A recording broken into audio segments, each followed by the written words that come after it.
Hi there, thanks for joining us on TCM. I'm Ben Mankiewicz. Tonight we've got a slate of movies featuring Brad Dexter. If you don't know who Brad Dexter is, you are not alone, even among some classic movie fans.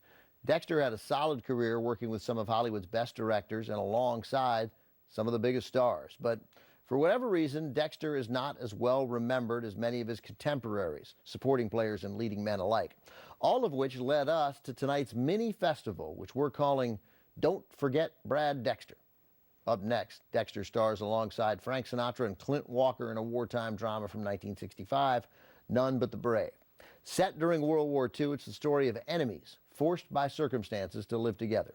American and Japanese soldiers stranded on a small island in the Pacific, cut off from communications and supplies, and forced to work together to stay alive. None But the Brave was shot in Hawaii on the island of Kauai. And on the set, behind the scenes, the man running the show was Frank Sinatra, with a newly signed contract with Warner Brothers, making him the highest paid entertainer in America.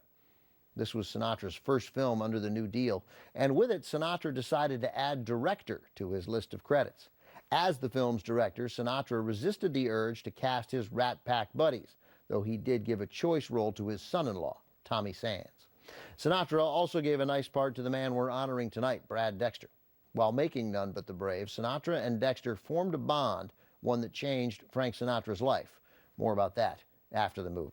From 1965, with music composed by a young up-and-coming composer named Johnny Williams, now known as multiple Oscar winner John Williams, here is Brad Dexter in None But the Brave.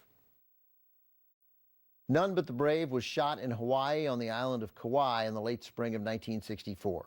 During a day off, director and star Frank Sinatra hit the beach with some friends and fellow cast members. If you know the Hawaiian beaches at all, you know the currents can be tricky, they can be strong. Sinatra and Ruth Koch, the wife of the film's producer, were swept out to sea by the tide. And then the man we're honoring tonight, Brad Dexter, took action. Dexter plunged into the waves, swam out, and somehow managed to keep Sinatra and Koch afloat until help arrived. Dexter was later awarded a Red Cross medal for his bravery. Coming up, this week's edition of TCM Underground. Tonight, a pair of horror comedies, beginning with Jack Palance and Martin Landau as a couple of lunatics on the loose.